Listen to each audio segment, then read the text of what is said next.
दोस्तों, अगर आपको स्टॉक मार्केट सीखना है तो Amazon पर जाकर आप हमारे बुक पढ़ सकते हैं या तो Udemy पे जाकर आप हमारे वीडियो कोर्सेज भी देख सकते हैं।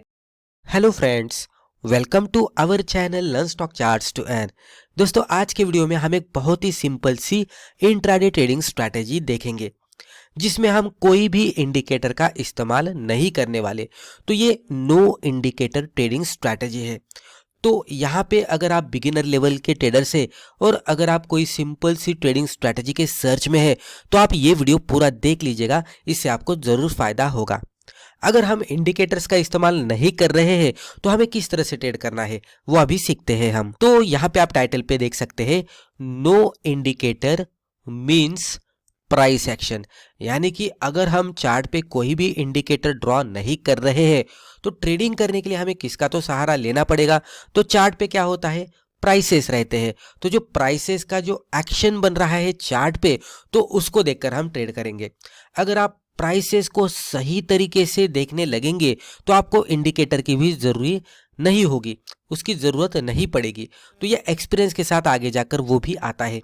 लेकिन शुरुआत में किस तरह से सिंपली हम प्राइस एक्शन को समझ सकते हैं, तो सिंपली चार्ट पे जब भी हम प्राइसेस ड्रॉ करते हैं, मान लीजिए प्राइसेस जब भी हम चार्ट पे देखते हैं तो कैंडलस्टिक चार्ट रहेगा, लाइन चार्ट रहेगा, अलग अलग तरीके के चार्ट टाइप रहते हैं।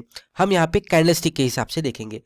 कैंडलस्टिक चार्ट जब भी हम ओपन करते हैं कोई भी स्टॉक का, मान लीजिए हमने 5 मिनट का कैंडलस्टिक चार्ट ओपन किया, अभी 5 मिनट के चार्ट के अकॉर्डिंग हमें ट्रेड करना है।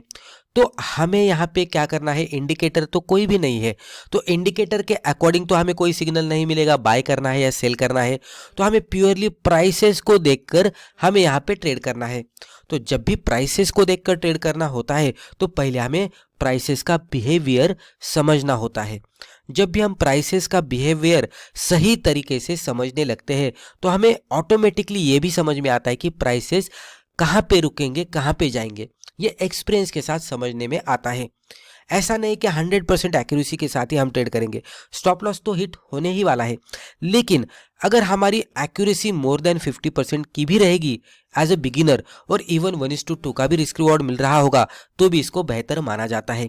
जैसे जैसे आपका एक्सपीरियंस बढ़ेगा, जैसे जैसे आप ये स्ट्रैटेजी में मास्टर होने लगेंगे, एक्सपर्ट होने लगेंगे, तो वैसे वैसे आपकी एक्यूरेसी भी बढ़ेगी और आपको ये भी समझ में आएगा कि प्रॉफिट कहाँ पे बुक करना है। तो आप रिस्क रिवॉर्ड को भी इंप्रूव कर पाएंगे। तो पहले हम यहाँ पे स्ट्रैटेजी सीखते हैं कि प्राइसेस के बिहेवियर को देखकर स्टॉक सिलेक्शन किस तरह से करना है और एक पर्टिकुलर कैंडल के साथ ट्रेड किस तरह से करना है कि जहाँ पे हमारा स्टॉप लॉस छोटा हो और हमारा टारगेट बढ़िया हो। तो प्राइस एक्शन समझने के लिए प्राइसेस का बिहेवियर पता करना होता है। तो मान लीजिए जब भी कोई भी स्टॉक इस तरह से ट्रेड करता है, निचले साइड में जाता है, तो इसके डायरेक्शन को भी देखकर हमें पता लग रहा है कि इसमें डाउन ट्रेंड है। लेकिन इसका कन्वर्जन अप ट्रेंड में होगा, ये किस तरह से आइडेंटिफाई किया जाएगा, जब भी ये स्टॉक इस तरह से ऊपर जाएगा। तो अब ये ऊपर जाने के बाद अगर हमें आइडेंटिफाई हो रहा है तो इसमें पोजीशन बनाने का कोई भी मतलब नहीं है, क्योंकि स्टॉक में ऑलरेडी प्राइसेस ऊपर जा चुके हैं। तो जब भी प्राइसेस में ऑलरेडी मूवमेंट आती है, प्राइसेस हमें एक लेवल पे जाते हुए दिखते हैं और अगर हमने उसको लेट आइडेंटिफाई किया है तो उसमें पोजीशन बनाने का कोई मतलब नहीं होता, क्योंकि ऑलरेडी इसमें मूव आई हुई होती है और अगर हम इसमें पोजीशन बनाते तो इसमें स्टॉप लॉस हिट होने के चांसेस बहुत ज्यादा होते हैं। तो इससे बचने के लिए हमें क्या करना पड़ेगा, हमें अर्ली आइडेंटिफिकेशन करना पड़ेगा स्टॉक का। और अगर हमें ट्रेंड रिवर्सल के हिसाब से ट्रेड करना है तो उसका ट्रेंड रिवर्सल के साथ ट्रेंड फॉलोइंग को भी अगर हम मर्ज करेंगे और उसके हिसाब से ट्रेड करेंगे तो और भी थोड़ा कंफर्मेशन मिलेगा और कॉन्फिडेंस के साथ भी हम ट्रेड करेंगे। यहाँ पे थोड़ा अगर आप ऑब्जर्व करेंगे तो आपको पता लग जाएगा कि जब भी स्टॉक डाउन ट्रेंड में था तो इस तरह से लोअर बॉटम बनाते बनाते जा रहा था। उसी के साथ यहाँ पे हमें लोअर टॉप भी बनते हुए दिखेंगे, राइट, ये आप देख सकते हैं। उसी के साथ जब भी स्टॉक में अपसाइड में मूवमेंट आ रही थी तो स्टॉक यहाँ पे हाईयर बॉटम बनाते बनाते ऊपर जा रहा था, उसी के साथ हाईयर टॉप भी यहाँ पे बन रहे थे। लेकिन ये जो जोन था, ये पर्टिकुलर जोन जिसको मैं अभी इस तरह से ड्रॉ करता हूँ, तो ये इस तरह से इसके अंदर मार्क करेंगे। ये जो यहाँ पे मैंने ब्लैंक छोड़ा है, यहाँ पे क्या सिचुएशन बनी होगी कि जिसके बाद स्टॉक में हमें एक मोमेंटम बनता हुआ दिखा अपसाइड में। तो ये ब्लैंक किस तरह से हो सकता है, तो यहाँ पे हम देख सकते हैं लोअर बॉटम बन रहे थे, लोअर टॉप बन रहे थे। तो इसका कन्वर्जन अभी एक सिचुएशन में बताता हूँ, चार्ट पे अलग अलग तरीके से ये बन सकता है। इसमें ये बॉटम बना और ये फिर से बॉटम बना। तो एक संभावना ये हो सकती है कि यहाँ पे जो लोअर बॉटम बन रहे थे यहाँ पे इक्वल लेवल पे बॉटम बने। तो जब भी चार्ट पे इक्वल लेवल पे बॉटम बनते हुए दिखते हैं तो इसका मतलब यही हो रहा है कि इसमें जो फॉल आ रहा था वो आगे जाकर कभी भी रुक सकता है, क्योंकि कंटिन्यूस बेसिस पे स्टॉक लोअर बॉटम बनाते बनाते नीचे आ रहा था, लेकिन ये लेवल ऐसी हमें मिली कि यहाँ से स्टॉक नीचे जाने के लिए तैयार नहीं है और यहाँ पे इक्वल बॉटम बना दिया। तो ये फर्स्ट सिग्नल हमें मिलता है। जब भी इक्वल बॉटम चार्ट पे बनता हुआ दिखता है तो हमें इमीडिएट बेसिस पे क्या करना है, इससे जो प्रीवियस टॉप बना था चार्ट पे उसको पकड़कर इस तरह से एक हॉरिजॉन्टल ट्रेंड लाइन मार्कआउट करनी है और ये रेजिस्टेंस लाइन के ब्रेकआउट का हमें इंतजार करना है। तो यहाँ पे पहला कंफर्मेशन हमें ये लेवल पे मिला जहां पे लोअर बॉटम का कन्वर्जन इक्वल बॉटम में हुआ। उसके बाद स्टॉक में अपसाइड में मूवमेंट आती हुई दिखी। यहाँ पे धीरे धीरे हायर बॉटम भी बनते हुए दिख रहे थे, लेकिन यहाँ पे पोजीशन नहीं हमें बनानी। हमें क्या करना है, जहाँ पे भी डबल बॉटम बने थे उससे रिसेंट रेजिस्टेंस क्या है वो देखना है, वो लेवल पे एक हॉरिजॉन्टल ट्रेंड लाइन मार्कआउट करनी है और उसके ब्रेकआउट का इंतजार करना है। जब भी इसका ब्रेकआउट होगा तो ये हमें, अगर कोई बड़े वाले या तो अच्छे खासे बुलिश कैंडलस्टिक के साथ ब्रेकआउट होगा तो ये हमें ट्रेंड चेंज के कंफर्मेशन देगा।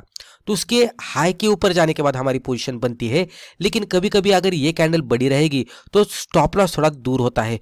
तो मैक्सिमम टाइम पे क्या होता है कि जिस तरह से स्टॉक निचले साइड में lower top lower bottom pattern बनाते आता है तो उसी तरह से अपर साइड में higher top higher bottom pattern बनाते भी जाता है। तो जब भी इसका हाई ब्रेक होता है तो और एक कंफर्मेशन मिल गया। और अगर ये स्टॉक फिर से रिट्रेसमेंट के लिए नीचे आता है और थोड़ा सा भी नीचे आएगा तो हम यहाँ पे पोजीशन बनाएंगे, कैंडल के लो के नीचे स्टॉप लॉस लगाएंगे। इससे क्या हो जाएगा, हमारा रिस्क रिवॉर्ड यानी स्टॉप लॉस छोटा हो जाएगा और टारगेट जो है हमें एक बड़ा सा टारगेट मिलेगा। तो रिस्क रिवॉर्ड रेशियो यहाँ पे थोड़ा बेहतर होता है। अगर कैंडल उतनी बड़ी नहीं है लेकिन फिर भी रेंज से बाहर जाकर क्लोज आउट दिया है तो भी ये कैंडल हमें कंफर्मेशन देती है, क्योंकि इसमें higher top higher bottom pattern बन रहे हैं और ये रेजिस्टेंस को इसने तोड़ा है। तो ट्रेंड चेंज का हमें यहाँ पे कंफर्मेशन मिलता है, उसके हिसाब से भी कर सकते हैं। छोटी कैंडल रहेगी तो इमीडिएट बेसिस पे कैंडल के हाई के ऊपर एंट्री और लो के नीचे स्टॉप लॉस लगाकर ट्रेड कर सकते हैं। तो यहाँ तक मुझे लगता है कि ये स्ट्रैटेजी आपको समझ में आई होगी। बहुत ही सिंपल सी स्ट्रैटेजी है, प्राइसेस के बिहेवियर को देखना है और प्राइसेस के बिहेवियर के अकॉर्डिंग हमें ट्रेड करना है। अभी हम एक एग्जांपल भी देखते हैं। तो यहाँ पे आप देख सकते हैं एग्जांपल। तो एग्जांपल के तौर पर हमने स्टेट बैंक ऑफ इंडिया का 5 मिनट का कैंडलस्टिक चार्ट लिया है। चार्ट के ऊपर हमने कोई भी इंडिकेटर ड्रॉ नहीं किया, खाली प्राइस एक्शन को हम देखेंगे। अभी आप यहाँ पे थोड़ा ऑब्जर्व कर सकते हैं, ये टॉप था, राइट, ये टॉप था और ये बॉटम था। उसके बाद ये टॉप बना जो कि प्रीवियस टॉप से नीचे था, राइट, ये टॉप से नीचे था। उसके बाद यहाँ पे एक बॉटम बना, इससे ऊपर था, लेकिन फिर से ये टॉप बना, ये टॉप इसके नीचे था। तो यहाँ पे क्लियरली सिग्नल नहीं मिल रहे, क्योंकि इवन यहाँ पे हायर बॉटम तो बना लेकिन टॉप यहाँ पे फिर भी यानी कि लोअर टॉप ही बना है। तो हमें हायर टॉप और हायर बॉटम ढूंढने हैं। यहाँ पे वो सिचुएशन नहीं बनी, दोनों भी हमें हायर मिलने चाहिए। उसके बाद देखेंगे तो यहाँ पे फिर से लोअर बॉटम हुआ इससे कंपैरेटिवली और फिर यहाँ पे और एक लोअर बॉटम हुआ, यहाँ पे लोअर टॉप हुआ। उसके बाद देखेंगे तो यहाँ पे फिर से एक बॉटम निचले साइड में बना और ये 2 कैंडल का बॉटम था। तो यहाँ पे मैं आपको समझाने की कोशिश करता हूँ, इससे नीचे ही ये बॉटम था, लेकिन ये कैंडल का बॉटम आप देख सकते हैं और ये कैंडल का बॉटम देख सकते हैं, अप्रॉक्स इक्वल लेवल पे ये बनता हुआ दिखा है और यहाँ पे धीरे धीरे प्राइस एक्शन रुकती हुई दिखी है। ये रेंज अगर हम मार्कआउट करेंगे तो ये रेंज से भी स्टॉक बाहर जाकर आगे जाकर ये रेंज को सपोर्ट लेता हुआ दिखा है। ये लेवल पे अगर आप देखेंगे तो ये सिचुएशन बनी है। तो इसने हमें क्या इंडिकेशन दिखाया है कि इसमें जो lower top lower bottom pattern बन रहा था, डाउन ट्रेंड जो चल रहा था, ये यहाँ पे रुकता हुआ दिखा है और रुकने के बाद ये धीरे धीरे अप ट्रेंड में कन्वर्जन होने की इंडिकेशन हमें दिखा रहा है। अभी मैं इसको निकाल देता हूँ, रिसेंट लेवल के हिसाब से देखते हैं। तो यहाँ पे डबल बॉटम बना, उसके बाद इसके रेंज को ब्रेकआउट मिला था और वहां पे ये कैंडल सपोर्ट ले रहे थे। ये कुछ चीजों ने हमें कंफर्मेशन तो दिया था। उसके बाद जहां पे भी हमें डबल बॉटम बनता हुआ दिखा है तो उसका जो रिसेंट हाई है वो हम देखने की कोशिश करेंगे। ये रिसेंट हाई हमें दिख रहा है, ये रिसेंट हाई को हम इस तरह से ड्रॉ करेंगे। आप देख सकते हैं मैंने इसको ड्रॉ किया। अभी रिसेंट हाई ड्रॉ करने के बाद हमें क्या करना है, इसके इन बिटवीन की प्राइस एक्शन भी देखने की वो किस तरह से बन रही है। तो आप देख सकते हैं कि यहाँ पे इक्वल बॉटम था, उसके बाद यहाँ पे हायर बॉटम बना, राइट। तो ये यहाँ पे हायर बॉटम बना दिया। इवन यहाँ पे देखेंगे तो टॉप तो लोअर ही था इससे कंपैरेटिवली, तो उसके वजह से हम डबल बॉटम जहाँ पे बना था उसके प्रीवियस जो रिसेंट टॉप बना था तो वो लाइन मार्क आउट करेंगे। उसके बाद देखेंगे तो इसके बाद जो टॉप बना है तो ये हायर टॉप बना है। आप देख सकते हैं यहाँ पे पहले डबल बॉटम फिर हायर बॉटम, तो इसको इस तरह से मार्क आउट करते हैं आपको देखने को मिलेगा ये डबल बॉटम, फिर उसके बाद हायर बॉटम, फिर ये टॉप और उसके बाद हायर टॉप। तो लोअर टॉप लोअर बॉटम का कन्वर्जन धीरे धीरे हायर टॉप हायर बॉटम में हुआ, लेकिन रिसेंट जो टॉप था उसका भी ब्रेकआउट होना यहाँ पे जरूरी होता है, जो ब्रेकआउट फाइनली ये कैंडल पे होता हुआ दिखा। जब ये ब्रेकआउट होता है तो प्राइस एक्शन इसके हाई के ऊपर भी गई तो हमें कंफर्मेशन मिला, लेकिन बड़ी सी कैंडल तो स्टॉप लॉस दूर हो जाता है। हमें क्या करना है, इंतजार करना है रिट्रेसमेंट का। तो रिट्रेसमेंट कहाँ पे हुई, तो ये कैंडल पे, ये कैंडल एग्जैक्टली ये लेवल पे आती हुई दिखी। जैसे ये लेवल के नजदीक आती है हम यहाँ पे एंट्री करेंगे। मान लीजिए कि हमने यहाँ पे 951 के आसपास एंट्री की, इस तरह से हम मानते हैं स्टॉप लॉस ब्रेकआउट वाले कैंडल के लो के नीचे, तो लगभग 950 के नीचे हमारा स्टॉप लॉस रहेगा। तो एक बहुत ही छोटा सा स्टॉप लॉस यहाँ पे हमें मिल गया, और उसके बाद आप देखेंगे तो वन वे डायरेक्शन में अप साइड में मूवमेंट आई और स्टॉक डायरेक्टली यहाँ पे 965 तक चला गया। तो हम देख सकते हैं कि रिट्रेसमेंट के बाद जो हमने एंट्री की थी तो वो लेवल पे ये लेवल थी, उसके बाद स्टॉप लॉस हमारा यहाँ पे था। तो एंट्री से स्टॉप लॉस का डिस्टेंस हमारा इतना छोटा था, लेकिन टारगेट हमें इतना बड़ा मिल गया। तो आप देख सकते हैं रिस्क रिवॉर्ड यहाँ पे किस तरह से इंप्रूव हुआ है। तो उसके वजह से ही हमें रिट्रेसमेंट का भी इंतजार करना चाहिए। अगर कोई स्टॉक रिट्रेसमेंट नहीं दे रहा है, ऊपर जा रहा है, तो ठीक है उसको छोड़ दीजिए, लेकिन अगर कोई स्टॉक रिट्रेसमेंट दे रहा है तो आपको पोजीशन बनानी चाहिए। और अगर रिट्रेसमेंट सपोर्ट तक बनती है, यानी कि ये जो ब्रेकआउट वाली रेजिस्टेंस लाइन थी ये ऊपर से नीचे आने के बाद सपोर्ट बनेगी, तो वहां तक अगर रिट्रेसमेंट मिलती है तो बहुत ही बढ़िया रिट्रेसमेंट मानी जाती है।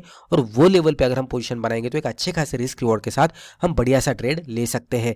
तो दोस्तों मुझे लगता है रिस्पेक्टिव वीडियो में हमने जो भी डिस्कस किया इससे आपको जरूर फायदा हुआ होगा। Thank you.